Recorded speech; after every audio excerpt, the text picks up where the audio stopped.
إن الحمد لله نحمده ونستعينه ونستغفره ونعوذ بالله من شرور أنفسنا ومن سيئات أعمالنا من يهده الله فلا مضل له ومن يضلل فلا هادي له وأشهد أن لا إله إلا الله وحده لا شريك له وأشهد أن محمدا عبده ورسوله يا أيها الذين آمنوا اتقوا الله حق تقاته ولا تموتن إلا وأنتم مسلمون يا أيها الناس اتقوا ربكم الذي خلقكم من نفس واحدة وخلق منها زوجها وبث منهما رجالا كثيرا ونساء واتقوا الله الذي تساءلون به والأرحام إن الله كان عليكم رقيبا يا أيها الذين آمنوا اتقوا الله وقولوا قولا سديدا يصلح لكم أعمالكم ويغفر لكم ذنوبكم ومن يطع الله ورسوله فقد فاز فوزا عظيما إن خير الكلام كلام الله وخير الهدي هدي محمد صلى الله عليه وسلم إن شر الأمور محدثاتها وكل محدثة بدعة وكل بدعة ضلالة وكل ضلالة في النار أما بعد. Donc on va commencer aujourd'hui la reprise des cours qui ont rapport avec les règles du takfir.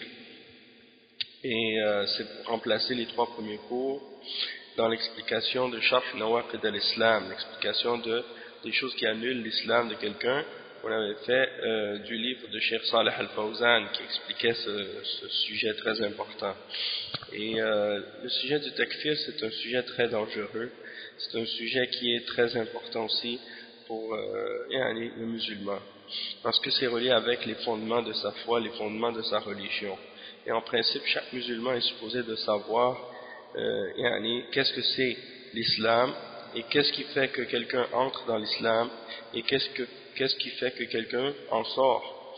Et la raison pour laquelle cette chose-là est importante, c'est parce que en réalité, c'est relié avec le fait de connaître le centre ou les bases et le fait de connaître qu'est-ce qu'est la réalité en fait de l'islam.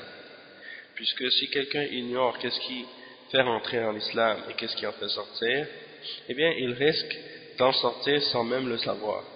Il risque d'en sortir sans même le savoir. Et donc c'est important pour qu'un musulman puisse préserver sa foi, puisse préserver sa religion, puisse rester justement dans cet islam avec une foi correcte. Eh bien c'est important pour lui de connaître la base et les fondements de sa religion, pour qu'il puisse rester dans cette religion avec une foi et une compréhension et une connaissance, pas seulement en suivant aveuglément qu'est-ce que d'autres personnes ont dit ou bien qu'est-ce que d'autres personnes font, mais avec une compréhension et une connaissance établie sur des preuves du Coran et de la Sunna. Et aussi c'est important pour éviter justement de tomber dans les exemples d'extrémisme qui sont apparus dans les siècles à travers l'islam, de la part de certaines sectes ou de certains individus qui ont dévié par rapport au principe de l'islam à cause de leur ignorance ou à cause de leur passion, surtout dans la question du takfir, parce qu'on sait qu'un des groupes, parmi les premiers groupes ou les premières sectes qui ont dévié dans l'islam, c'était justement à propos de ce sujet qui est le sujet du takfir. Et on a tous probablement entendu parler de la secte des Khawarij qui fait partie justement des exemples de ces sectes qui ont dévié, et c'est la première justement qui a dévié parmi les sectes de l'égarement qui s'apparente à l'islam ou qui se dit musulmane. Donc ils ont dévié eux dans la question du takfir, puisqu'ils ont considéré que toute personne qui commet un grand péché sort de la foi et sort de l'islam. De même que parmi ceux qui ont dévié dans cette question-là, il y a aussi les Khawarij, les Mu'tazila, qui ont fait le takfir des musulmans aussi, mais eux c'est en disant qu'il y a une catégorie entre les croyants et les mécréants, et qui sont ni croyants ni mécréants en fait. Ils ont inventé qu'est-ce qu'on appelle al-manzila bain al-manzilatayn, c'est-à-dire que lorsque quelqu'un fait un grand péché, pour eux, ils considèrent qu'il n'est ni croyant ni mécréant. Toutefois, dans la vie après la mort, lorsqu'il meurt, il croit qu'il sera dans l'enfer pour l'éternité.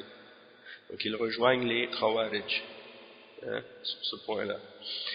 Et le danger des Khawarij, bon, on en a parlé dans plusieurs cours, mais c'est pour faire savoir qu'en fait, le fait qu'il fasse le takfir d'un musulman par rapport à un péché qu'il a commis, eh bien, ça a des implications, puisqu'il déclare par la suite ses biens et son sang licite. Donc ils se permettent de tuer, et ils se permettent de prendre ses biens, de voler, donc ça a des répercussions. Et aussi, bien entendu, parmi les exemples aussi de qu'est-ce qu'on a vu apparaître de ces genres de sectes, c'est qu'ils se permettent également de sortir contre les dirigeants musulmans. Et donc ça crée beaucoup de désordre sur la terre et de l'instabilité politique et toutes sortes d'autres problèmes. Donc on va commencer tout de suite l'explication du livre qu'on a choisi d'expliquer aujourd'hui, et c'est tiré d'un des livres du cheikh Mohammed Bazmoul, Mohammed ibn Omar ibn Salim Bazmoul, qui est un cheikh, un docteur, et qui enseigne à Jami'at al-Qura dans Kulliyat al-Da'wa wa Usul al-Din, Qism al-Kitab wa Sunnah. Et le livre qu'on va lire maintenant, c'est une introduction au sujet des règles du takfir. Donc le cheikh Bazmoul, hafizahullah, il a écrit plusieurs livres sur ce sujet-là pour clarifier ses principes et ses points. Là, on va donc commencer tout de suite d'un livre qui s'appelle Al-Muhkam wal-Mutashabih fi al-Takfir wal-Jihad. C'est à la page 47. Il commence ce point-là après avoir expliqué qu'est-ce qui a rapport avec les Mutashabihat. On a déjà commencé à expliquer ce livre-là, mais ça fait partie des livres qu'on a à compléter, Inch'Allah. Donc cette partie-là, c'est spécifiquement relié aux règles du takfir. Et il mentionne cette partie-là dans plusieurs livres, mais j'ai choisi celui-là parce que je trouvais que la mise en page était bien et était très, très bien faite, donc c'était plus clair la façon dont les chapitres et les points étaient divisés. Sinon, il y a le même sujet dans un autre de ces livres qui est le même contenu, exactement le même, sauf que la mise en page est différente. Donc, le cheikh, il commence Muqaddimatun fi ahkam al-takfir, une introduction dans les règles du takfir. Donc, avant de parler des shubuhat ou de toutes les différentes catégories de shubuhat qui existent au sujet du takfir, et avant de rentrer dans les questions qui ont rapport avec nawaqid de l'islam, et les éléments qui font que quelqu'un annule son islam ou bien sort de l'islam, il est important de connaître certains principes et certaines règles qui sont reliées à ce sujet-là.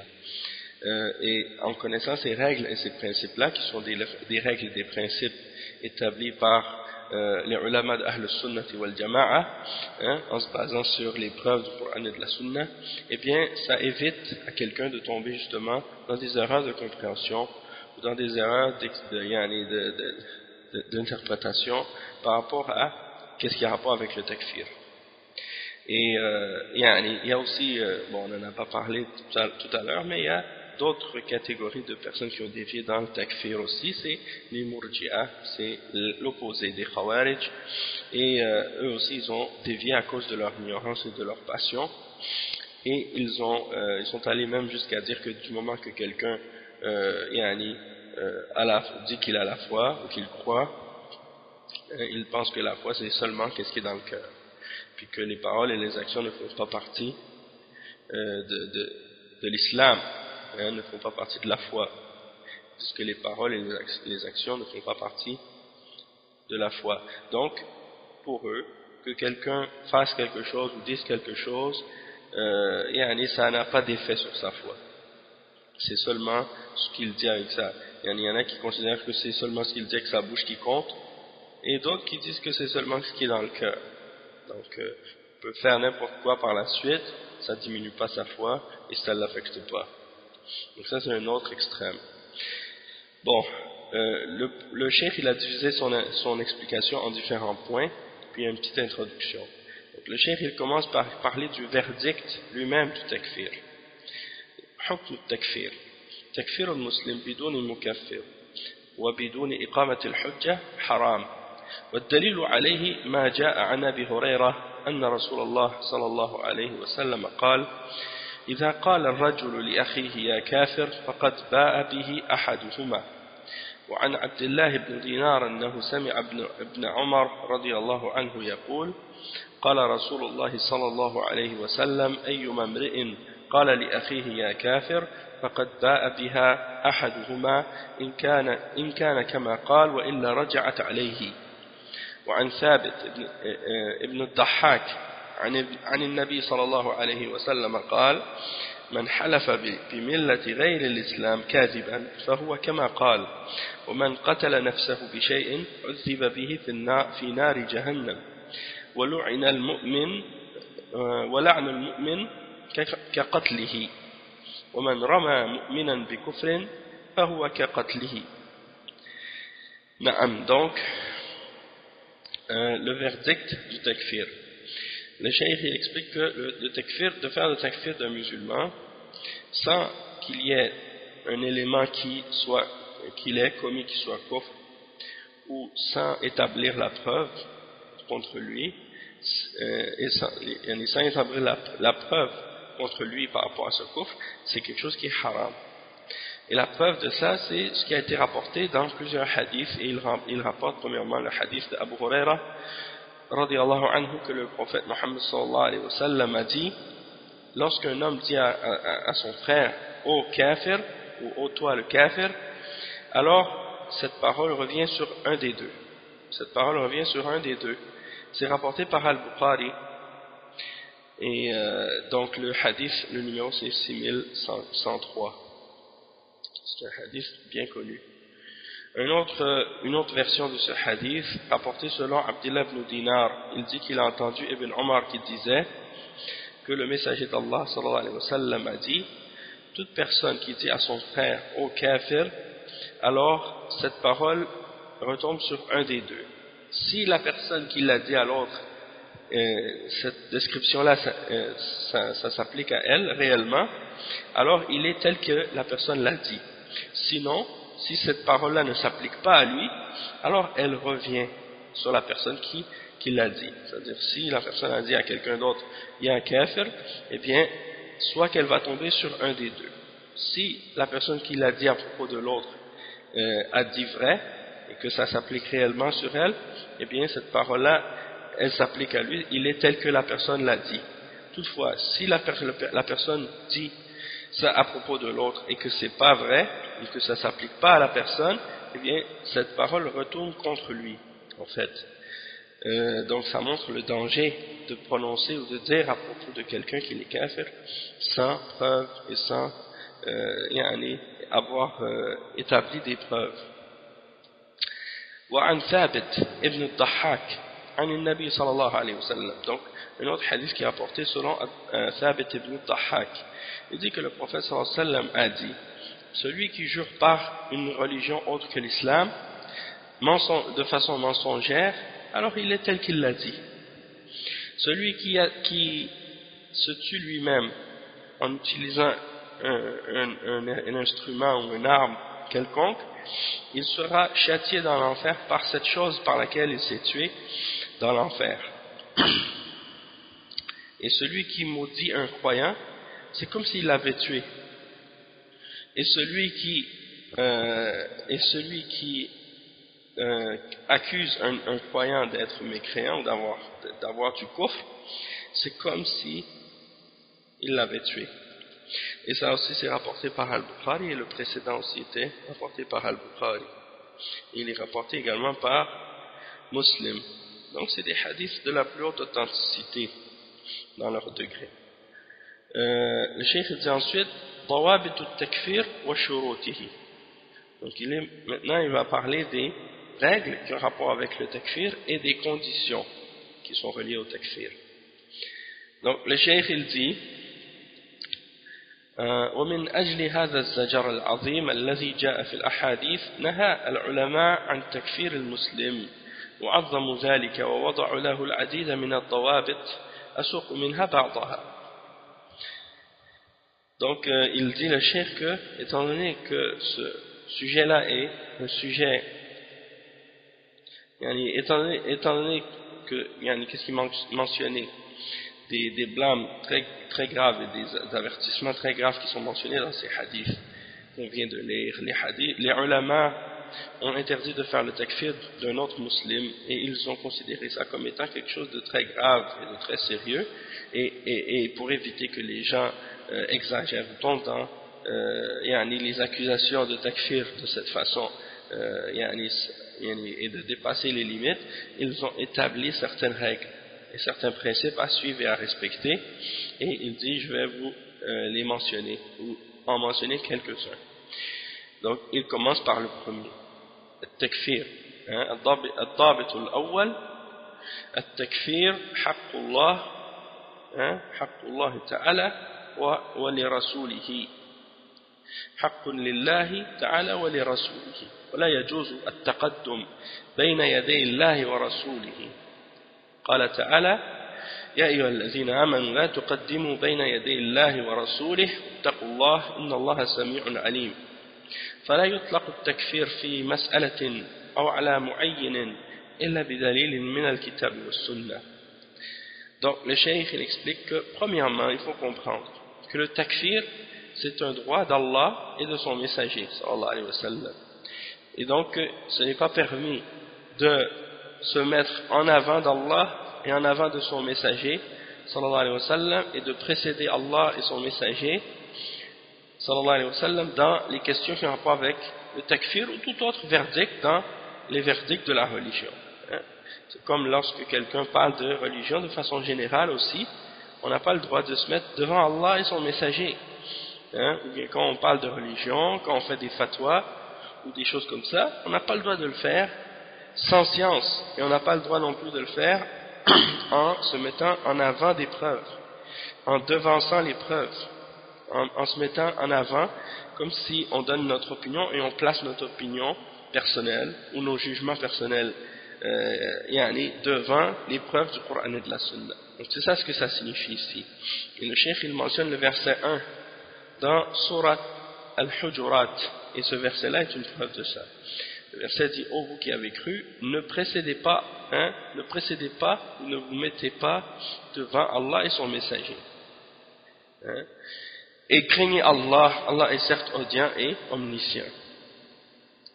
Donc le cheikh il dit qu'on n'a pas le droit de déclarer ou de faire le takfir dans une question ou bien sur un individu, excepté que ce soit, à condition que ce soit établi sur une preuve du Coran et de la Sunna. Donc c'est pas une personne ou un individu qui décide qu'est-ce qui est kufr et qu'est-ce qui est pas kufr, ou qui est kafir et qui n'est pas kafir, mais c'est Allah qui décide, et c'est son messager sallallahu alayhi wa sallam qui décide, et le jugement dans ces questions-là revient à Allah et à son messager, c'est-à-dire aussi ça revient au Coran et à la Sunna de déterminer qu'est-ce qui est kufr et qu'est-ce qui ne l'est pas, et qui est kafir et qui ne l'est pas. Et ça aussi c'est important du fait qu'il y a certains individus parmi des exemples que j'ai entendus de la part de certains musulmans, ou d'individus parmi les musulmans qui se disent laïcs parfois, et qui parlent par exemple, qu'est-ce qu'ils mentionnent comme une fois j'ai fait une réfutation d'une femme qui se dit laïque et elle prétend qu'elle est musulmane en même temps, et cette femme-là disait que dans l'islam il n'y avait pas de prêtre, il n'y avait pas de clergé, et donc personne ne peut excommunier. Elle a utilisé le terme excommunier, et on sait que excommunier c'est un terme chrétien qui n'a rien à voir avec l'islam, mais elle a utilisé ça comme terme. Et donc elle disait personne ne peut excommunier une autre personne parce qu'il n'y a pas de clergé dans l'islam.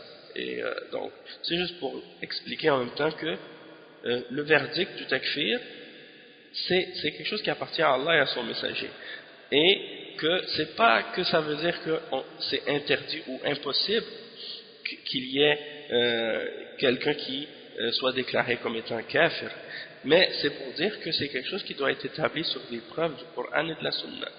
Et c'est vrai que dans l'islam il n'y a pas de clergé comme dans le christianisme avec une hiérarchie et quelque chose de déterminé et un chef, etc. Mais il y a quand même des ulama dans l'islam, et c'est à ces ulama-là qu'on retourne pour justement connaître les principes de cette religion-là. Et c'est eux qui, avec la connaissance qu'ils ont et la compréhension qu'ils ont des principes de l'islam, c'est eux qui sont capables de savoir quand est-ce que quelqu'un a contredit le Coran et la Sunna dans les fondements, et quand est-ce qu'il est sorti justement des limites de l'islam. Donc certaines personnes parmi ces gens-là ont la mauvaise compréhension par rapport à ce principe-là, et ils s'imaginent que personne ne peut dire à propos d'une autre qu'elle est mécréante, et ça c'est faux. Mais il y a des conditions. Comme par exemple aussi, il y en a qui considèrent même que si quelqu'un va dire d'un chrétien, ou d'un juif, ou d'un athée que c'est un mécréant ou un kafir, ils vont dire ah mais lui c'est un takfir ou il fait le takfir. Et ça c'est des choses qui sont fondamentales dans l'islam, c'est-à-dire que ça fait même partie des choses qui même peuvent annuler l'islam de quelqu'un. Lorsque quelqu'un est un kafir de base, hein, et qu'il n'a jamais été musulman de sa vie, il est né dans une famille non musulmane, et que toi tu viens et que tu doutes de sa mécréance, ou que tu refuses de dire qu'il est mécréant, eh bien les savants ont dit dans ce cas-là que une personne qui refuse de déclarer une autre personne qui est mécréante comme juif ou chrétien ou autre comme étant kafir, celui qui refuse de le déclarer mécréant ou qui doute de sa mécréance, eh bien c'est lui-même qui est mécréant aussi. Donc il est calculé parmi ceux qui ont une mécréance aussi, parce que tu ne peux pas refuser de déclarer quelqu'un comme ça, comme étant kafir, puisque c'est clair, sa mécréance elle est claire, hein, et elle est déclarée dans le Coran de façon explicite.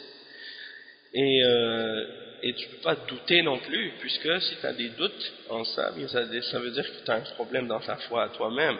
Il y a quelque chose dans les bases de l'islam, du tawhid et des fondements de l'islam que tu n'as pas compris, qui fait que tu doutes de sa mécréance. Hein? Donc c'est pour ça. Donc le cheikh il dit que le takfir peut être fait sur une personne, mais on n'a pas le droit de le faire excepté si c'est établi sur une preuve du Coran et de la Sunna. Et il dit فلا يكفر بمعصية ولا ذنب ولا بمجرد بغض أو كراهية أو لشهوة أو لشبهة لا بد من دليل شرعي وحجة وبرهان لأن من كفر مسلما فقد كفر. Donc il explique ici que il faut absolument que lorsque quelqu'un fasse le takfir, il faut qu'il y ait une preuve. On n'a pas le droit de faire le takfir de quelqu'un par rapport à un péché. On n'a pas le droit de faire le takfir de quelqu'un parce qu'il a commis un péché, par exemple. On se base juste sur ça. Ou bien juste parce qu'on a une colère ou une haine. Ou bien parce qu'on a une passion ou un désir. Ou bien parce qu'on a une ambiguïté, quelque chose qu'on a mal compris. Ou des choses comme ça. Non, il faut que ce soit basé sur quelque chose qui est une preuve dans la charia et une évidence, quelque chose de clair. Parce que celui qui déclare un autre kafir, le cheikh dit, parce que celui qui déclare un musulman kafir, alors il a commis un kufr lui-même. Et le cheikh il dit, comme point numéro 2, أن الكفر نوعان أن الكفر نوعان. Il y a deux sortes de kufr. Ça c'est le principe numéro 2. كفر أصغر لا يخرج من الملة وكفر أكبر يخرج من الملة وصاحبه تارك لدينه مفارق للجماعة وهو المرتد. Donc le cheikh dit qu'il y a deux catégories de kufr. Il y a le kufr mineur qui ne fait pas sortir de la religion, c'est-à-dire quand quelqu'un le commet, ils ne sont pas de la religion, parce que c'est un kufr mineur, c'est considéré comme un parmi les grands péchés, mais c'est pas quelque chose qui fait sortir de la religion. Et la deuxième catégorie de kufr, c'est le kufr akbar, un kufr majeur, qui fait sortir de la religion. Et la personne qui a un kufr majeur, eh bien c'est celle-là qu'on considère comme une personne ayant quitté l'islam et qui s'est séparé des musulmans, et c'est lui qu'on considère comme étant un apostat. Ensuite il dit وقد جاء أحاديث كثيرة وصف بها بعض الأعمال أنها كفر أو وصف بعض الأعمال بأنها كفر وقد يفعلها المسلم فتكون معصية كبيرة ولا يخرج بها من الملة. Donc des fois il y a des gens qui posent la question et qui disent sur quoi ça se base cette distinction ou cette division entre le kufr majeur et le kufr mineur, c'est quoi la preuve? Donc le cheikh il explique, il dit que il y a plusieurs hadiths qui mentionnent certaines actions comme étant kufr et qui mentionnent que si quelqu'un les commet, eh bien c'est comme s'il a commis quelque chose qui est kufr. Et c'est possible qu'un musulman fasse ces actions-là, mais c'est considéré comme un grand péché qui ne fait pas sortir de l'islam. Et le cheikh il va mentionner des exemples de ça. Et il y en a plusieurs exemples, plusieurs preuves que les ulama mentionnent dans le Coran et dans la Sunna. Et donc, quand on va lire ensemble ces versets-là et ces hadiths, on va comprendre sur quoi les savants se basent pour établir cette distinction-là. Puis en même temps, on saura comment répondre à ceux qui ont des ambiguïtés par rapport à cette question. Le cheikh dit ومن النصوص التي وصف فيها فاعل بعض الأعمال بالكفر أو الشرك أو أن فيه جاهلية عن جابر أن النبي صلى الله عليه وسلم قال في حجة الوداع استنصت الناس فقال لا ترجعوا كفارا يضرب بعضكم رقاب بعض. وعن أبي هريرة رضي الله عنه أن رسول الله صلى الله عليه وسلم قال إذا قال الرجل لأخيه يا كافر فقد باء به أحدهما. وعن أبي هريرة قال رسول الله صلى الله عليه وسلم اثنتان في الناس هما بهم كفر الطعن في النسب والناحية على الميت. وعن ابن عمر رضي الله عنه قال رسول الله صلى الله عليه وسلم من حلف بغير الله فقد أشرك. وعن المعور ابن سويد قال لقيت أبا ذر في الربذ وعليه حلة وعلى غلامه حلة فسألته عن ذلك فقال إني ساببت رجلا فعيرته بأمه فقال لي النبي صلى الله عليه وسلم يا أبا ذر أعيرته بأمه إنك امرؤ فيك جاهلية إخوانكم خولكم جعلهم الله تحت أيديكم فمن كان أخوه تحت يده فليطعمه مما يأكل وليلبسه مما يلبس ولا تكلفوهم ما يغلبهم فإن كلفتموهم فأعينوهم. وعن أبي مالك الأشعري حدثه أن النبي صلى الله عليه وسلم قال 4 في أمتي من أمر الجاهلية لا يتركوهن الفخر في الأحساب والطعن في الأنساب والاستسقاء بالنجوم والنياحة. نعم. Donc on va traduire ces premiers hadiths. Le premier hadith que le cheikh il mentionne, c'est le hadith du prophète sallallahu alayhi wa sallam dans Hajjat al-Wada', lorsqu'il a dit aux gens que ne retournez pas ou ne redevenez pas comme les kuffars précédemment qui se frappaient les coups les uns des autres, qui se tuaient les uns les autres. Donc, ne redevenez pas comme les kuffars après moi qui se tuaient les uns les autres. C'est rapporté par Al-Bukhari et c'est rapporté également par Muslim. Donc dans ce hadith là, ça ne veut pas dire que quand le professeur se dit ne redevenez pas kuffar après moi en vous tuant les uns les autres, ça ne veut pas dire que le fait de se tuer les uns les autres ou le fait qu'ils se combattent par exemple qu'ils vont devenir mécréants à cause de ça. Hein, parce que le fait de combattre, de se combattre entre nous ou de se tuer entre nous, ça ne veut pas dire nécessairement qu'on va quitter l'islam. Il y a plein de preuves de ça. Comme par exemple le verset dans Surat Al-Hujurat, dans lequel Allah subhanahu wa ta'ala il explique justement وَإِن طَائِفَتَانِ مِنَ الْمُؤْمِنِينَ اقْتَتَلُوا فَأَصْلِحُوا بَيْنَهُمَا فَإِن بَغَتْ إِحْدَاهُمَا عَلَى الْأُخْرَى فَقَاتِلُوا الَّتِي تَبْغِي حَتَّى تَفِيءَ إِلَى أَمْرِ اللَّهِ فَإِن فَاءَتْ فَأَصْلِحُوا بَيْنَهُمَا بِالْعَدْلِ وَأَقْسِطُوا إِنَّ اللَّهَ يُحِبُّ الْمُقْسِطِينَ إِنَّمَا الْمُؤْمِنُونَ إِخْوَةٌ فَأَصْلِحُوا بَيْنَ أَخَوَيْكُمْ. Donc Allah subhanahu wa ta'ala il mentionne dans le Coran que si deux groupes parmi les croyants se combattent, alors de faire la réconciliation entre les deux. Hein? Et si un transgresse contre l'autre, alors, alors combattez celui qui transgresse jusqu'à ce qu'il revienne à l'ordre d'Allah. Et s'il revient, alors faites la réconciliation entre les deux en toute justice et soyez justes. Allah aime les justes. Les croyants ne sont que des frères, alors faites la réconciliation entre vos frères. Et donc ça c'est pour dire que le fait de se combattre, malgré ça, Allah subhanahu wa ta'ala a quand même appelé les gens qui se combattaient entre eux parmi les croyants comme étant des croyants. Hein? Il n'a pas dit que parce qu'ils se combattaient que c'était des mécréants.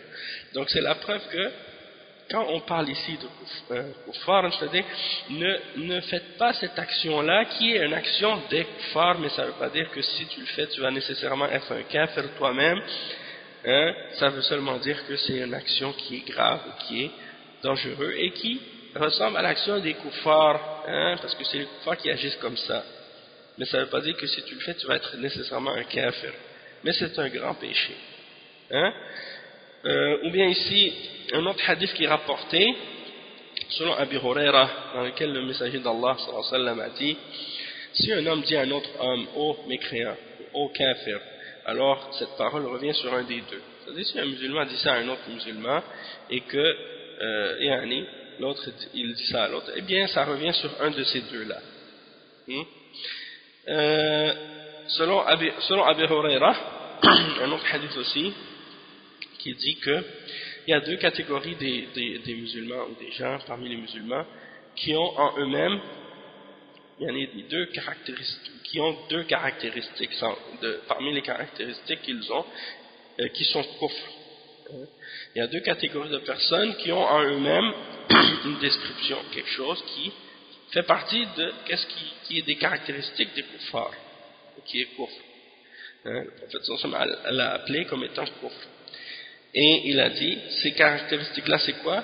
At-ta'nu fi an-nasab, c'est-à-dire le fait de porter atteinte à la généalogie de quelqu'un ou à ses origines, et le fait de se lamenter sur les morts, hein, le fait de faire des lamentations sur les morts. Hein. Donc ça c'est des exemples de descriptions qui font partie des descriptions des caractéristiques de la jahiliya, hein, de la période pré-islamique, et c'est quelque chose qui a été qualifié par le prophète sallallahu alayhi wa sallam comme étant kufr. Ça ne veut pas dire que celui qui le fait il est kafir et qu'il sort de l'islam. Ça c'est important de le comprendre. Un autre hadith selon Ibn Umar radiyallahu anhu, il dit que le messager d'Allah sallallahu alayhi wa sallam a dit, celui qui jure par autre que Allah, alors il a commis un shirk, il a fait qu'est-ce qui est shirk. Et on sait bien sûr que le fait de jurer par autre que Allah, c'est pas quelque chose qui fait sortir de l'islam, hein, c'est un shirk mineur. Un autre hadith qui est rapporté selon Al-Mi'war ibn Suwayd, il dit, j'ai rencontré Abu Dharr à un endroit et il avait un vêtement sur lui et son esclave avait le même vêtement que lui.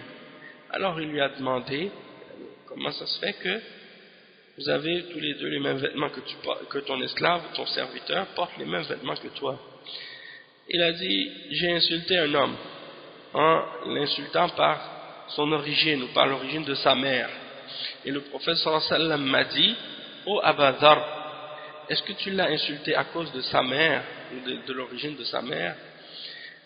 Sache que tu es une personne en laquelle il y a de la jahiliya, de l'ignorance, des caractéristiques de l'après-islam, de qu'est-ce qui se passait avant l'islam.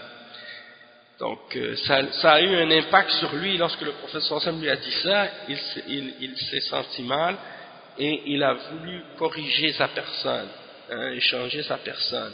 C'est comme ça qu'étaient les sahaba. Aussitôt qu'ils entendaient quelque chose du prophète sallallahu alayhi wa sallam, ils essaient de le changer. S'il y avait un défaut en eux-mêmes, ils essayaient tout de suite de faire des réparations, de faire des corrections de leur personne. Ils n'attendaient pas plus tard pour dire: je vais changer après. Mais ils essayaient tout de suite de faire le changement pour devenir meilleur. Et donc, il a tout de suite fait la correction. Et parmi les exemples de ça, c'est que il ne faisait pas de distinction entre lui et ses esclaves ou ses serviteurs. Il leur faisait porter les mêmes vêtements que lui. Et il a dit même à la suite du hadith: ce sont vos frères, c'est-à-dire les serviteurs que vous avez qui sont des musulmans, ce sont vos frères, Allah les a mis sous votre main, c'est-à-dire il les a mis à votre service. Alors, si l'un d'entre vous a à son service un de ses frères, alors qu'il lui fasse manger de ce qu'il mange et qu'il lui fasse porter de ce qu'il porte, et ne leur faites pas porter une charge qui va les écraser,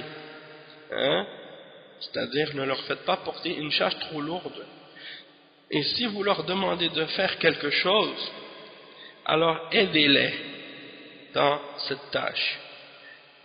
Donc ça fait partie des enseignements de l'islam, d'avoir de la miséricorde envers les serviteurs et les esclaves et ainsi de suite, et même de leur faire porter les mêmes vêtements que nous, de ne pas les dénigrer ou de les rabaisser.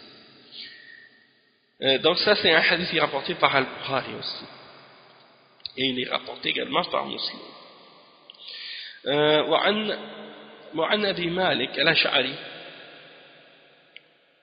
Donc le point qu'on voulait tirer de ce hadith-là par rapport à celui qu'on vient juste de lire, c'est par rapport à la description du prophète sallallahu alayhi wa sallam qui a dit à Abu Dharr qu'il avait en lui-même de la jahiliya.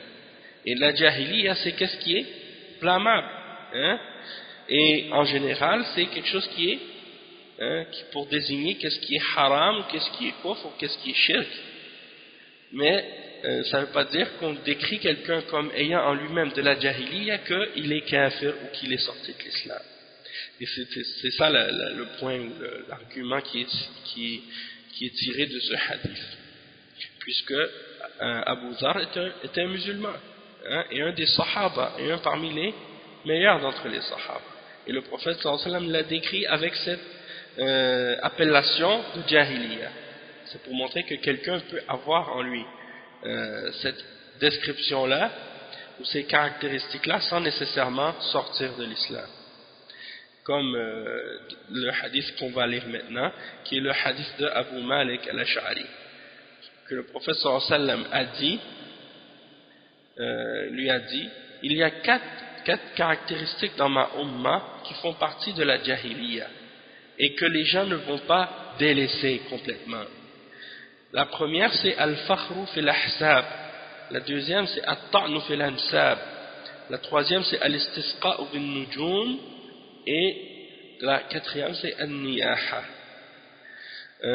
Il dit donc que c'est rapporté par Abu Malik al-Ash'ari qui a dit que le prophète sallallahu alayhi wa sallam a dit: il y a quatre caractéristiques de la jahiliya que les gens ne vont pas délaisser. La première, c'est le fait de rechercher la fierté dans son rang, dans son statut social, ou dans sa position, dans son origine, le fait qu'on est noble, des choses comme ça, de se vanter de ça. Ou bien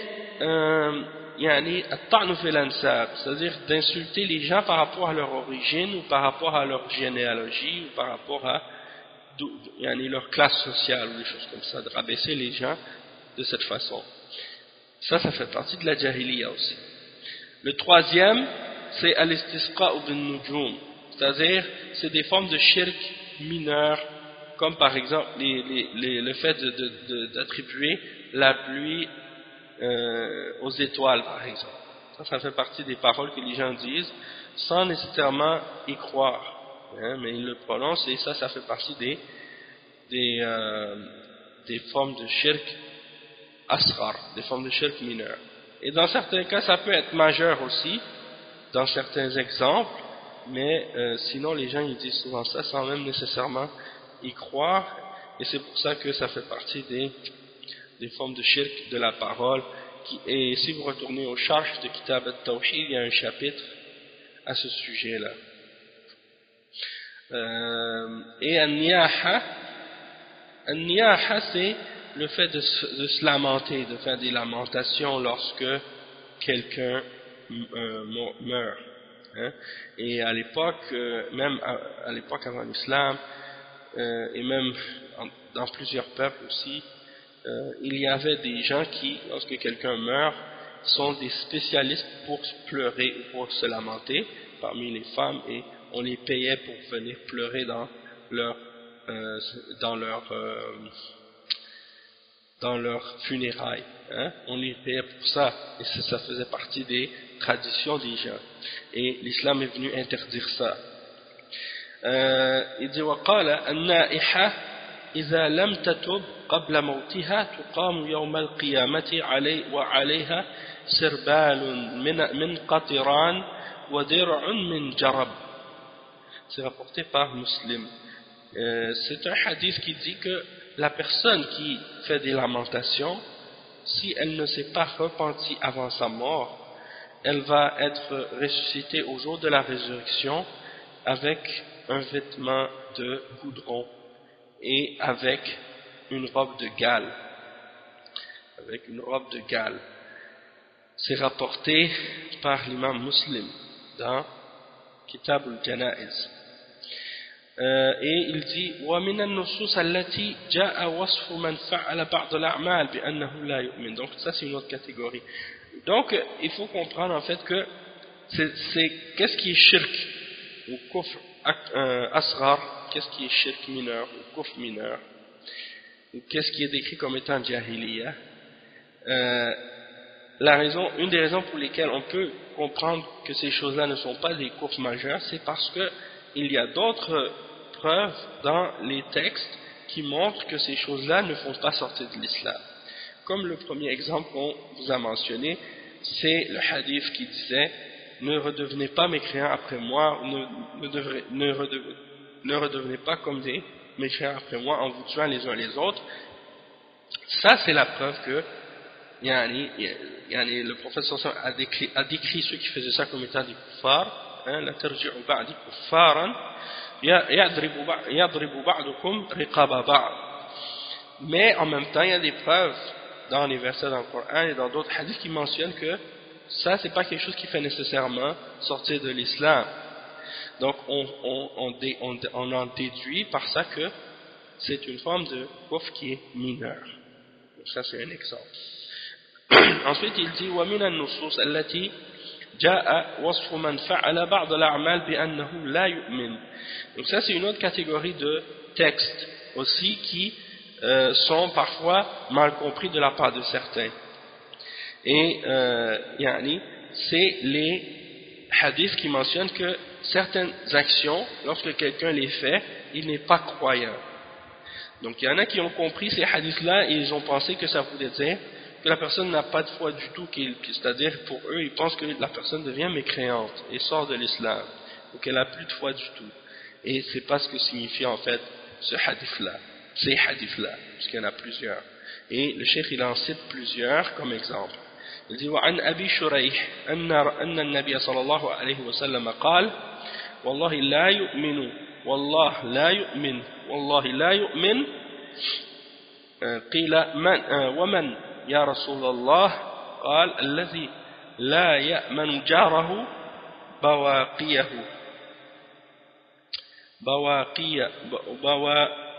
بوايقه لا يأمن جاره بوايقه.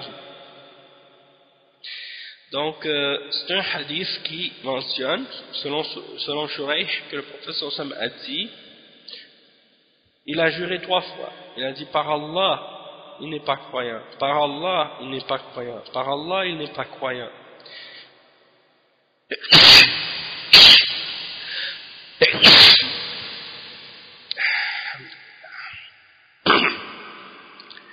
Donc il a juré 3 fois qu'il n'est pas croyant, et on a demandé au messager, il y a un messager, il y a Rasulallah, au messager d'Allah, de qui parles-tu, hein? Qui est-ce qui n'est pas croyant? Et le messager d'Allah sallallahu alayhi wa sallam a répondu, celui qui n'épargne pas ou n'épargne pas de son voisin, n'épargne pas son voisin de ses nuisances, hein, ou du mal qu'il a en lui-même, des choses comme ça, du mal qu'il fait, dans ce sens-là. C'est-à-dire celui qui fait du tort à son voisin, il n'est pas croyant. Et bien entendu, le fait de faire du tort à son voisin, c'est quelque chose qui fait partie des grands péchés dans l'islam. Mais est-ce que ça veut dire que la personne devient kafir et qu'il sort de la foi complètement? Non. Hein? Donc ça, c'est des exemples. Des fois, le prophète sallallahu alayhi wa sallam, il utilise ces exemples-là, c'est pour montrer la gravité du péché. Hein? Donc, ensuite, il dit عن أبي هريرة رضي الله عنه قال النبي صلى الله عليه وسلم لا يزني الزاني حين يزني وهو مؤمن ولا يشرب الخمر حين يشرب وهو مؤمن ولا يسرق حين يسرق وهو مؤمن ولا ينتهب نهبة يرفع الناس إليه فيها أبصارهم حين ينتهبها وهو مؤمن. Donc oui, le cheikh il dit ensuite, donc il donne l'exemple du hadith qui est rapporté selon Abi Huraira, qui mentionne que le prophète sallallahu alayhi wa sallam a dit, celui qui fait le zina, il n'est pas croyant alors qu'il le fait, et celui qui boit l'alcool, il n'est pas croyant alors qu'il est en train de boire l'alcool. Et il dit ensuite, et celui qui vole, il n'est pas croyant alors qu'il vole.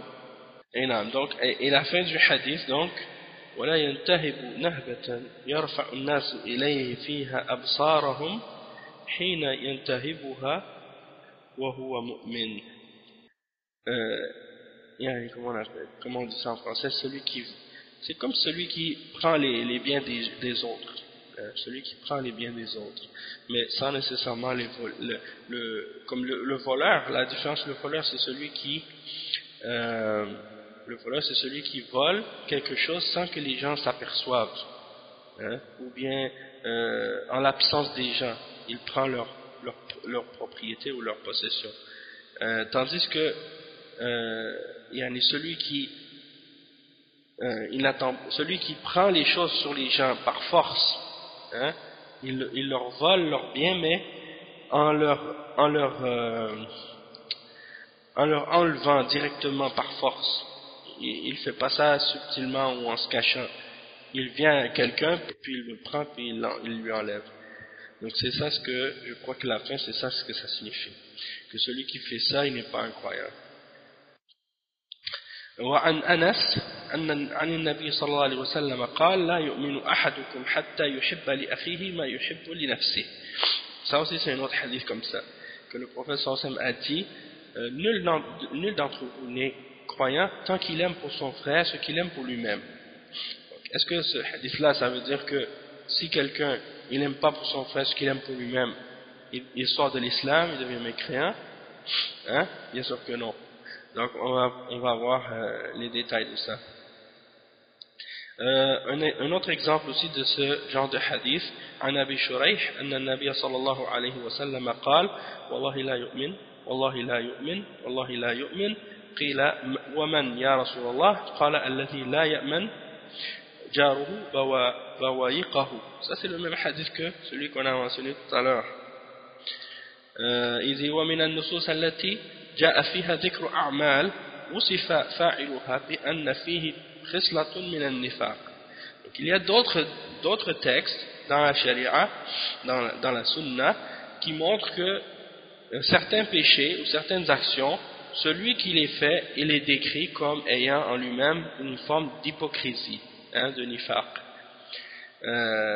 Donc le hadith, le cheikh il a mentionné deux hadiths. Le premier c'est عن عبد الله ibn Amr أن النبي صلى الله عليه وسلم قال أربع من كن فيه كان منافقا خالصا ومن كانت فيه خصلة منها كانت فيه خصلة من النفاق حتى يدعها إذا اؤتمن خان وإذا حدث كذب وإذا عاهد غدر وإذا خاصم فجر. Donc le premier hadith c'est rapporté selon Abdullah ibn Amr que le prophète sallallahu alayhi wa sallam a dit qu'il y a 4 caractéristiques, celui qui les possède les 4 il est un pur hypocrite, et celui qui en possède une caractéristique d'entre elles, eh bien c'est une caractéristique de l'hypocrite qu'il a jusqu'à ce qu'il l'abandonne, jusqu'à ce qu'il la laisse. La première caractéristique parmi les 4, c'est que lorsqu'on lui donne on lui confie un dépôt, eh bien il ne garde pas son engagement, donc il trahit son engagement, il trahit le dépôt qu'on lui a donné. La deuxième catégorie, إذا حدث كذب, c'est-à-dire que s'il parle, il ment. S'il parle, il ment.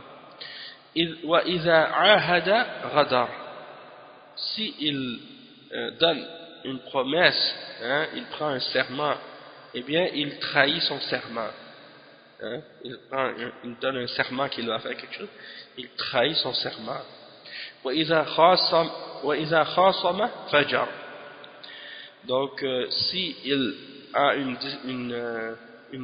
dispute avec quelqu'un, eh bien il va être injuste, ou bien il va être pervers, il va dire des mauvaises paroles ou des choses comme ça, il va mal agir. Ça c'est les caractéristiques qui font partie des caractéristiques de l'hypocrite. Est-ce que ça veut dire que si quelqu'un fait ça, il est kafir, ou qu'il est munafiq, il sort de l'islam? Non. Sauf qu'il est parmi les gens qui ont ces caractéristiques-là, c'est des grands péchés. D'accord? Et un autre hadith aussi, عن أبي هريرة رضي الله عنه قال رسول الله صلى الله عليه وسلم من مات ولم يغزو ولم يحدث به نفسه مات على شعبة من نفاق. Donc c'est un hadith qui mentionne, selon Abi Huraira radiyallahu anhu, qui est rapporté par Al-Bukhari et Muslim, il dit que le messager d'Allah sallallahu alayhi wa sallam a dit: celui qui meurt et qui n'a pas combattu et qui ne s'est pas il n'a pas pensé en lui-même justement à combattre ou à faire le djihad, il n'a pas combattu, il n'a pas eu l'intention non plus de le faire en lui-même, ou il n'y a pas pensé, il meurt sur une des branches de l'hypocrisie. Donc c'est pour montrer que quelqu'un peut avoir en lui-même des branches de l'hypocrisie sans nécessairement être un munafiq, un vrai munafiq qui est kafir. C'est-à-dire tu peux avoir en toi des branches de shirk ou des branches de kufr ou des branches de nifaq sans être nécessairement un mushrik ou un kafir ou un munafiq. Mais tu as des caractéristiques. C'est pour montrer que c'est pas quelque chose qui fait sortir de l'islam complètement. C'est des grands péchés. Et c'est pour montrer la gravité de ces péchés-là. ومن النصوص التي جاء فيها وصف فاعل بعض الأعمال بالبراءة منه عن عبد الله رضي الله عنه قال النبي صلى الله عليه وسلم ليس منا من لطم الخدود وشق الجيوب ودعا بدعوى الجاهلية Donc le prophète sallallahu alayhi wa sallam, par exemple, c'est rapporté que Abdullah a dit que le prophète sallallahu alayhi wa sallam a dit: il n'est pas des nôtres celui qui se frappe les joues et celui qui déchire ses vêtements et qui appelle par l'appel de la jahiliya, l'appel de la pré-islam, période pré-islamique. Donc ce hadith-là, le prophète sallallahu alayhi wa sallam, il dit dedans: il n'est pas des nôtres. C'est comme un désaveu, c'est comme un désaveu. Et c'est pour dire en fait que yani laysa minna. Est-ce que ça veut dire qu'il n'est pas des nôtres? Ça veut dire qu'il n'est pas musulman? Est-ce que ça veut dire qu'il est kafir et sort de l'islam pour avoir fait ça? Non. Et on va voir les détails là-dessus. Il dit ensuite: وعن أبي هريرة وعن أبي موسى عن النبي صلى الله عليه وسلم قال: من حمل علينا السلاح فليس منا. Le prophète sallallahu alayhi wa sallam a dit: celui qui prend une arme contre nous, il n'est pas des nôtres. Ça c'est rapporté par Abu Musa al-Ash'ari. C'est un hadith qui est rapporté par Al-Bukhari et le précédent également. Et il est rapporté aussi par l'imam Muslim. Donc les deux sont rapportés par Al-Bukhari et Muslim. Et il y a un autre hadith aussi dans ce sens-là. عن أبي هريرة أن رسول الله صلى الله عليه وسلم مر على صبرة طعام فأدخل يده فيها فنالت أصابعه بللا فقال: ما هذا يا صاحب الطعام؟ قال: أصابته السماء. قال: يا رسول الله. قال: أصابته السماء يا رسول الله. قال: أفلا جعلته فوق الطعام كي يراه الناس؟ من غش فليس مني من غش فليس مني. Donc c'est rapporté selon Abu Huraira que le prophète sallallahu alayhi wa sallam, il marchait dans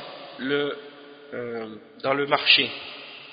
Il est passé dans le marché et il a vu comme un contenant ou un sac avec des grains ou de la nourriture dedans. Qu'est-ce qu'il a fait? Il a rentré sa main à l'intérieur du sac pour voir. Et il a trouvé au fond du sac, comme s'il a rentré sa main dans le sac, et à l'intérieur c'était mouillé. À l'intérieur du sac c'était mouillé, comme si les grains au fond étaient pas secs, ils étaient comme trempés, mouillés. Alors le prophète sallallahu alayhi wa sallam a dit: ô toi qui vends la nourriture, qu'est-ce que c'est?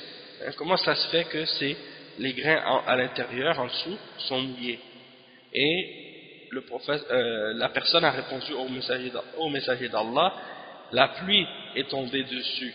Alors j'ai mis les grains, comme s'il a mis les grains secs par-dessus pour cacher que les grains en dessous étaient mouillés. Alors le prophète sallallahu alayhi wa sallam a dit: pourquoi tu n'as pas mis ces grains mouillés là au-dessus pour que les gens le voient? Celui qui nous triche, qui n'est pas honnête avec nous, qui triche avec nous, il n'est pas de moi. Donc c'est pour dire, le prophète sallallahu alayhi wa sallam se désavoue de celui qui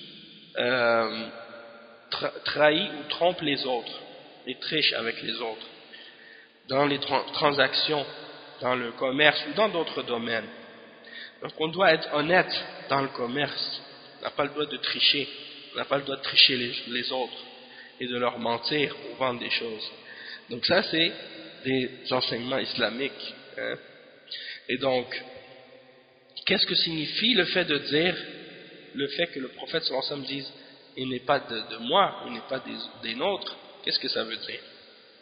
Donc le cheikh dit: فهذه الأحاديث المراد منها أن من فعل هذه الأمور لا يستحق اسم الإيمان المطلق وإنما هو مؤمن فاسق أو مؤمن ناقص الإيمان فليس هو من المؤمنين المحمودين الموعودين بالجنة ابتداء بل هو من أهل الوعيد. Donc qu'est-ce que ça signifie? Le cheikh il explique, il dit: ces hadiths là veulent dire que celui qui fait ces péchés-là, il ne mérite pas le nom absolu de la foi, mais il est un croyant pécheur, et il est un croyant qui a la foi faible. Donc c'est ça la question sur laquelle des gens ont dévié. Parmi les Khawarij et les Mu'tazila, eux ils ont dit, si quelqu'un a ces caractéristiques-là, ça veut dire qu'il est kafir, il sort de l'islam. Et ils se basent sur ces hadiths, parce qu'ils n'ont pas compris ces hadiths-là correctement. Ils pensent que du moment que tu as ces péchés-là, automatiquement tu sors de la foi. Et les ulama d'Ahl Sunnah, eux, ils ont compris le vrai sens de ces hadiths, et c'est que, en fait, quelqu'un, quand il a un de ces péchés-là, il sort du sens absolu de la signification de la foi. C'est-à-dire, il n'a pas une foi qui est complète. Mais ça ne veut pas dire que sa foi est nulle. Sa foi, elle est là, mais elle est faible, ou elle est diminuée. Donc, on ne l'appelle pas un croyant tout court. On va l'appeler croyant, mais en même temps, on va dire qu'il est pécheur. Donc, c'est un croyant, mais il est pécheur. C'est un croyant qui a une foi faible. Donc, il ne fait pas partie des croyants qui ont été glorifiés et promis d'entrer directement au paradis. C'est des croyants, mais qui font partie des gens qui sont menacés par le châtiment. Ils sont sous la menace du châtiment. Mais ce sont des croyants. Et le cheikh il mentionne, il dit وَقَدْ ذَكَرَ أبو عبيد القاسم بن سلام هذه الأنواع الأربعة من الأحاديث وذكر تأويلات الناس لها ولم يرتضي منها شيئا ثم فسرها بما ذكرته لك. Donc le cheikh il mentionne que l'imam Abu Ubaid al-Qasim ibn Sallam rahimahullah, qui fait partie d'un des grands imams parmi les imams de Ahl Sunnah, un des grands imams parmi les imams des Salaf, dans un de ses livres il a rapporté les 4 catégories de hadiths qu'on vient de mentionner, et il a mentionné les différentes interprétations des groupes ou des gens à propos de ces hadiths-là, et il n'a agréé que celles qu'on a mentionnées précédemment, qu'on vient juste d'expliquer. C'est la seule explication qu'il a agréée. Et le cheikh il cite les paroles de Abu Ubaid al-Qasim ibn Sallam, rahimahullah. Il dit فهذه 4 أنواع من الحديث وقد كان الناس فيها على 4 أصناف من التأويل فطائفة تذهب إلى كفر النعمة وثانية تحملها على التغليظ والترهيب وثالثة تجعلها كفر أهل الردة ورابعة تذهب كلها وتردها تذهبها كلها وتردها فكل هذه الوجوه عندنا مردودة غير مقبولة لما يدخلها من الخلل والفساد وإن الذي عندنا في هذا الباب كله أن المعاصي والذنوب لا تزيل إيمانا ولا توجب كفرا ولكنها إنما تنفي من الإيمان حقيقته وإخلاصه الذي نعت الله به أهله واشترط عليهم في مواضع من كتابه.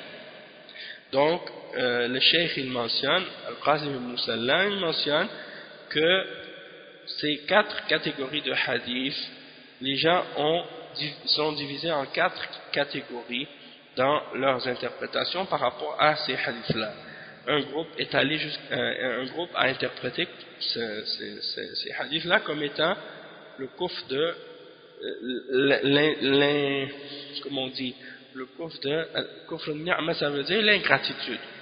Ils ont interprété cette catégorie de kufr comme étant le fait de renier la grâce d'Allah, donc de faire preuve d'ingratitude, de ne pas remercier Allah pour ses grâces.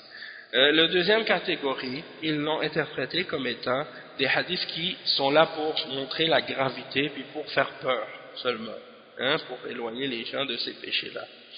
La troisième catégorie de personnes ont interprété ça comme étant le koufr qui fait sortir de l'islam, le koufr des gens de l'apostasie. Et le quatrième groupe, on dit, la quatrième catégorie, c'est ceux qui les ont rejetés, ils ont tous rejeté, ils ont rejeté tous ces hadiths. Ou bien qui disent que ça fait sortir toute la foi, hein, que il reste plus de foi ou quelque chose comme ça. C'est d'après ce que je comprends ici. Riwaya wa rabi'a tudhibuha kullaha. Il dit toutes ces interprétations là sont rejetées, elles ne sont pas acceptées parce qu'il y a dedans des défaillances et de la corruption dans ces interprétations là. Et il dit la seule qui est valable pour nous dans ce domaine, dans ce chapitre, c'est la suivante, que les péchés et les désobéissances ne font pas enlever la foi complètement, c'est-à-dire elles n'éliminent pas complètement la foi, et elles n'impliquent pas une mécréance, c'est-à-dire elles n'impliquent pas que quelqu'un a quitté complètement la foi.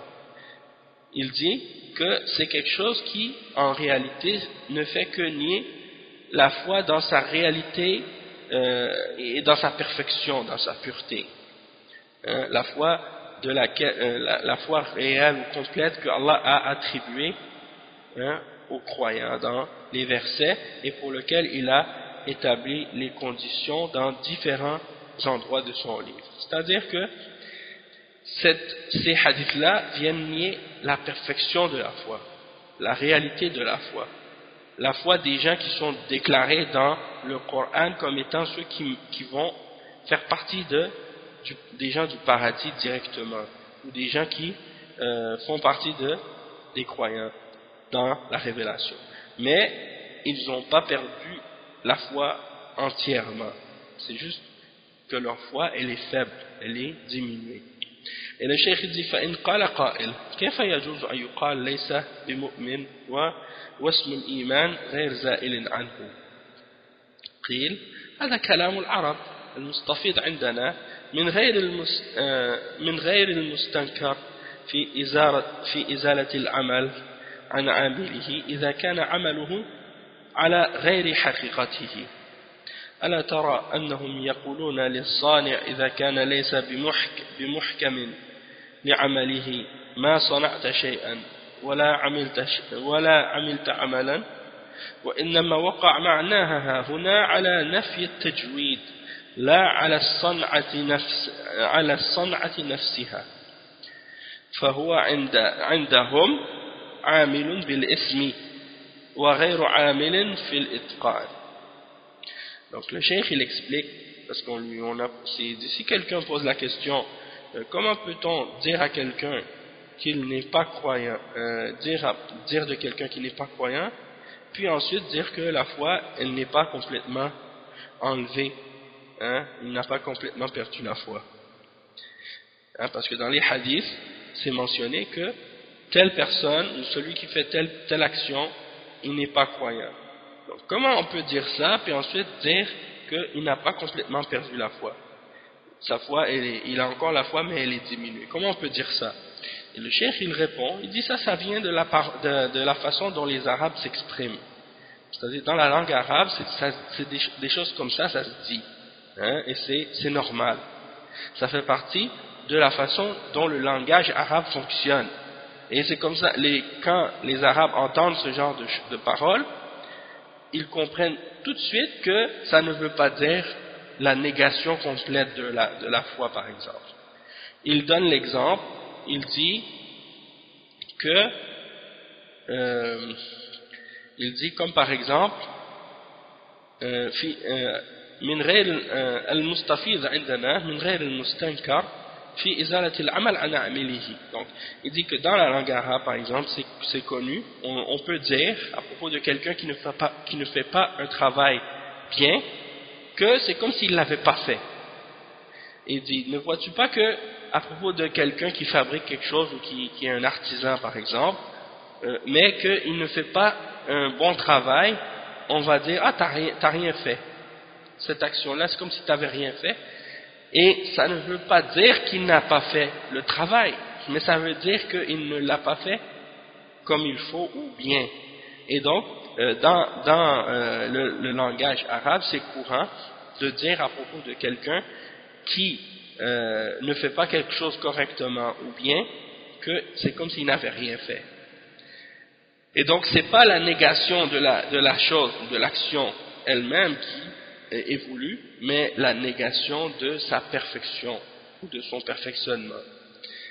Et donc, فهو عندهم عامل بالاسم وغير عامل في الإتقان. Donc, il fait l'action en nom, hein, mais dans le fait de maîtriser son travail et de le faire correctement, hein, c'est comme s'il ne le faisait pas. وحتى تكلموا به فيما هو أكثر من هذا وذلك كرجل يعق أباه ويبلغ منه الأذى فيقول ما هو بولد وهم يعلمون أنه ابن صلبه ولم يقال مثله في الأخ والزوجة ثم يقال مثله في الأخ والزوجة والمملوك وإنما مذهبهم في هذه المزايلة من الأعمال الواجبة عليهم من الطاعة والبر. Il dit même qu'ils ont donné des paroles dans la langue les Arabes, c'est-à-dire quand on parle des Arabes, comment ils s'exprimaient à l'époque, avant l'islam et même au temps du prophète sallallahu alayhi wa sallam, c'est comme ça que les Arabes parlaient. Et comment on connaît une langue et comment on comprend les expressions des gens qui parlent cette langue et comment on comprend la mentalité de ceux qui parlent cette langue, eh bien c'est en observant leur langage, en observant leurs expressions et en regardant comment ils utilisent leur langage et les mots, comment ils les emploient et dans quel contexte et de quelle manière. Et c'est comme ça qu'on arrive à comprendre un langage ou une langue. Et c'est pour ça que lorsqu'on parle de l'arabe, on parle de l'arabe comment il était parlé à l'époque du prophète sallallahu alayhi wa sallam, et on utilise ces compréhensions-là de la langue arabe pour comprendre le sens de la parole d'Allah, puisque Allah subhanahu wa ta'ala a révélé le Coran dans la langue arabe de cette époque-là. Et donc c'est pour ça que c'est important de retourner à ces exemples et à ces références-là pour arriver à avoir une meilleure compréhension de la révélation. Et ici, il donne des exemples de ça. Et il donne un autre exemple, comme qu'est-ce qu'on vient de mentionner par rapport à celui qui ne fait pas bien son travail. On dit de lui que c'est comme s'il n'avait pas fait son travail. Et bien la même chose pour quelqu'un qui a des liens de parenté avec quelqu'un, mais qui ne respecte pas les devoirs et les exigences de cette relation-là. Comme par exemple, quelqu'un, un homme, il a une mauvaise relation avec son père. Il ne respecte pas son père. Il ne lui obéit pas et il lui fait du mal ou du tort. On dit de lui, hein, tu n'es pas un enfant, tu n'es pas mon enfant. C'est comme si ma huwa bi walad, c'est pas un enfant celui-là, ou il n'est pas mon enfant celui-là. Ça ne veut pas dire qu'il n'est pas son enfant. Tout le monde sait que il est sa progéniture, que c'est son fils. Sauf que il agit tellement mal que c'est comme si c'était pas son enfant.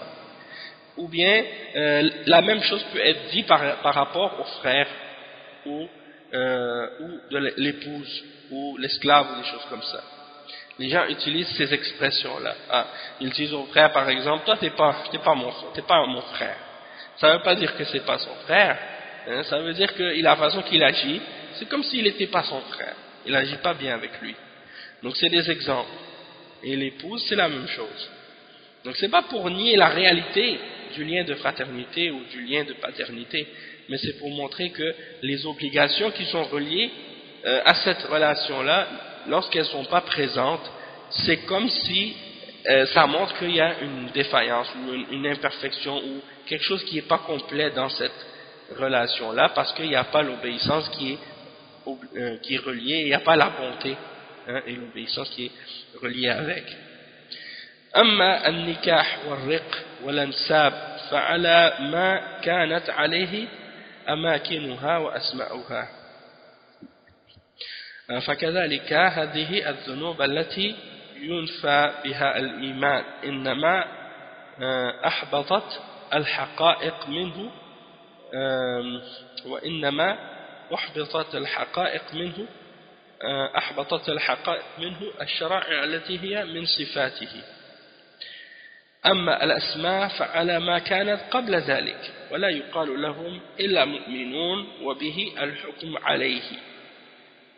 وهذه الآثار كلها ما كان مضاهيا لها فهو عندي على ما فسرته لك. وكذلك الأحاديث التي فيها البراءة فهي مثل قوله من فعل كذا وكذا فليس منا لا نرى شيئا منا يكون معناه التبرؤ من رسول الله صلى الله عليه وسلم ولا من ملته، وإنما مذهبه عندنا أنه ليس من المطيعين لنا ولا من المتقدمين بنا ولا من المحافظين على شرائعنا. وهذه النعوت وما أشبهها. وقد كان سفيان بن عيينة يتأول قوله ليس منا ليس مثلنا وكان يرويه عن غيره أيضا. Donc il donne d'autres exemples aussi. وأما النكاح والرق والأنساب فعلى ما كانت عليه أماكنها وأسماؤها. فكانت هذه الذنوب التي ينفى بها الإيمان إنما حبطت حقائق منه الشرائع التي هي من صفاته. Donc là il parle des exemples qui sont mentionnés dans les hadiths qui parlent des caractéristiques qui ont rapport avec la jahiliya, comment les gens se comportaient probablement, c'est ça qu'il veut dire ici. Et il parle donc du fait que les gens dans la jahiliya, ils avaient des façons de se comporter ou d'agir par rapport à ces choses-là, et l'islam est venu annuler les réalités de ces noms-là, et donc si quelqu'un par rapport à ces choses-là agit d'une façon qui ressemble à la manière dont les gens se comportaient dans la jahiliya par rapport à ces éléments-là, eh bien il reste un croyant, sauf qu'il a ces caractéristiques-là qui sont des caractéristiques de la jahiliya. Hein? On va quand même dire d'eux que ce sont des croyants. Hein? Sauf qu'il a ces caractéristiques-là qui sont en contradiction avec qu'est-ce qui est ordonné par l'islam. Donc ils disent ces versets-là, ces hadiths-là plutôt, sont interprétés de la même manière que ce qu'il a dit précédemment, c'est-à-dire que c'est pour nier la perfection de la foi, et non pas pour nier la foi elle-même. Il dit وَكَذَلِكَ الْحَدِيث, de même que les hadiths dans lesquels il y a un désaveu de la part du prophète sallallahu alayhi wa sallam pour celui qui fait telle ou telle action. Il dit, ça ne veut pas dire qu'il se désavoue de sa religion complètement, mais ça veut dire plutôt qu'il n'est pas de ceux qui nous obéissent, comme si le prophète sallallahu alayhi wa sallam, quand il dit il n'est pas des nôtres, c'est-à-dire il dit il n'est pas de ceux qui nous obéissent à nos ordres, qui nous obéissent, ou bien il n'est pas parmi ceux qui sont les premiers d'entre nous ou les meilleurs d'entre nous, ou il n'est pas parmi ceux qui préservent nos règles et nos ordres et nos lois, nos commandements, et des choses de ce genre. Et ça a été rapporté que Sufyan ibn Uyayna, un des salafs, il expliquait cette parole laysa minna, il n'est pas des nôtres, en disant il n'est pas comme nous, il n'est pas comme nous. Et il rapportait cette parole-là d'autres personnes, d'autres ulama. Donc c'est pour dire que la personne, quand le prophète sallallahu alayhi wa sallam dit de lui il n'est pas des nôtres, ça ne veut pas dire qu'il est mécréant, ça ne veut pas dire qu'il sort de l'islam, ou qu'il n'est pas il ne fait pas partie des musulmans, ça ne veut pas dire ça. Ça veut dire qu'il n'est pas parmi les meilleurs d'entre nous, qu'il n'est pas comme nous, ou des choses de ce genre. Donc c'est quelqu'un qui a des péchés ou qui est pas, sa foi elle n'est pas complète, c'est un pécheur. وهذا التأويل وإن كان الذي قاله إمام من أئمة العلم فإني لا أراه من أجل أنه إذا جعل من فعل ذلك ليس مثل النبي صلى الله عليه وسلم لزمه أن يصير من فعله مثل النبي صلى الله عليه وسلم وإلا فلا فرق بين الفاعل والتارك وليس النبي صلى الله عليه وسلم عديل ولا مثل له ومن فعل ذلك ولا تاركه فهذا ما في نفي الإيمان والبراءة من النبي صلى الله عليه وسلم إنما أحدهما من الآخر وإليه يؤول. Donc le cheikh lui il n'a pas été d'accord avec l'expression l'imam Al-Qasim ibn Sallam, il n'est pas d'accord avec l'interprétation donnée par Sufyan ibn Uyayna quand il a dit il n'est pas des nôtres, qu'il n'est pas comme nous. Il n'a pas accepté ça parce qu'il a dit que ça voudrait dire que si celui qui fait telle action il n'est pas comme nous, que s'il la faisait pas ça voudrait dire qu'il serait comme le prophète sallallahu alayhi wa sallam. Et le cheikh il dit ça voudrait dire que si celui qui fait l'action, celui qui ne le fait pas, il serait comme le prophète sallallahu alayhi wa sallam. Et donc, il a dit, il n'y a pas d'action que si tu le fais ou si tu ne le fais pas, tu vas être comme le prophète sallallahu alayhi wa sallam. Tu ne peux jamais arriver au niveau du prophète sallallahu alayhi wa sallam. C'est pour ça qu'il n'a pas accepté ou qu'il n'a pas aimé cette interprétation-là. Et le cheikh, il mentionne que l'imam Ahmad, il a refusé cette interprétation-là pour la même raison.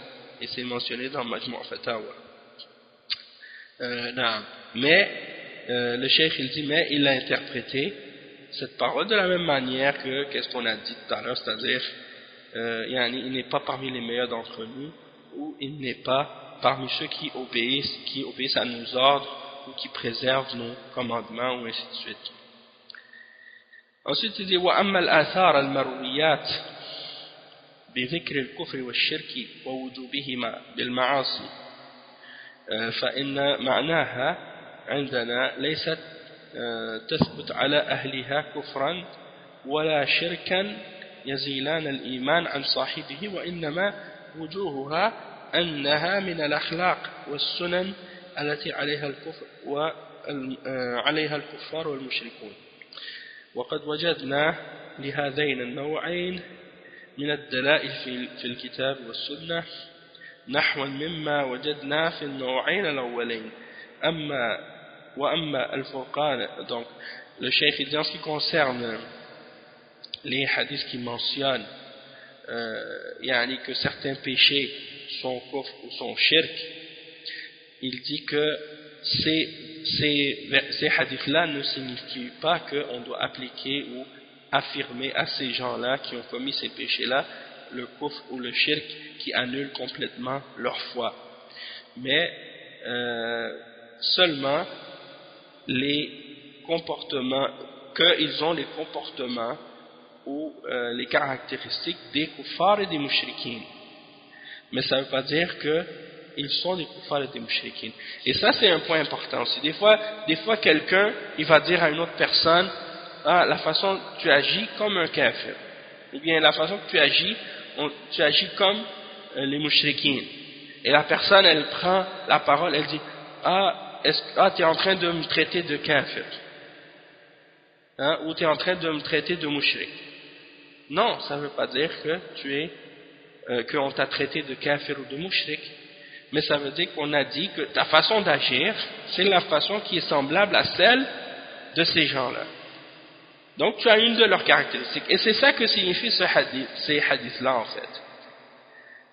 C'est comme si une femme par exemple, elle s'habille comme une prostituée. C'est-à-dire, tu t'habilles comme une prostituée. Est-ce que la personne a le droit de dire par exemple par la suite, tu m'as traité de prostituée? Non. Ça ne veut pas dire qu'elle t'a traité de prostituée, mais elle a dit la façon dont tu t'habilles, Hein? C'est la même manière que s'habillent les femmes qui essaient d'attirer des hommes pour obtenir de l'argent en échange de certains services sexuels. Elles s'habillent d'une façon pour attirer l'attention, pour avoir des clients. Et elle est peut-être pas une prostituée, celle qui s'habille comme ça, mais la façon dont elle s'habille, elle donne le même message que ces femmes-là. Hein? Comme si elle s'offre comme une marchandise à des clients. Et donc, ça ne veut pas dire qu'on l'a traitée qu'elle est comme ça, mais on dit qu'elle agit comme. Et la même chose pour ceux qui font des actes, qui sont les actes des kuffars, des mouchriquines. Hein? Ça ne veut pas dire qu'ils sont kuffars ou mouchriquines, mais ça veut dire qu'ils ont des actions. Et c'est pour ça que le professeur il a dit, par exemple, la tarji'u ba'di kuffaran yadribu ba'dukum riqaba ba'd, que ça voulait dire qu'ils sont des kuffars. Non, ça voulait dire qu'ils ont des caractéristiques de ceux qui agissent comme ça. Ensuite, qu'est-ce qu'il dit le chef? Il donne d'autres exemples, mais je crois qu'on va s'arrêter pour cet exemple-là, on va s'arrêter ici. Puis on continuera vendredi prochain, Inch'Allah, pour pouvoir bien donner au sujet ce qu'il mérite comme temps, parce que il y a des explications un petit peu plus détaillées maintenant qui vont arriver. Donc, on s'arrête ici, puis on se retrouve vendredi prochain pour la suite de ce cours. Inch'Allah, des règles sur le takfir. سبحانك اللهم وبحمدك أشهد أن لا إله إلا أنت أستغفرك وأتوب إليك بارك الله فيكم وجزاكم الله خيرا والسلام عليكم ورحمة الله وبركاته.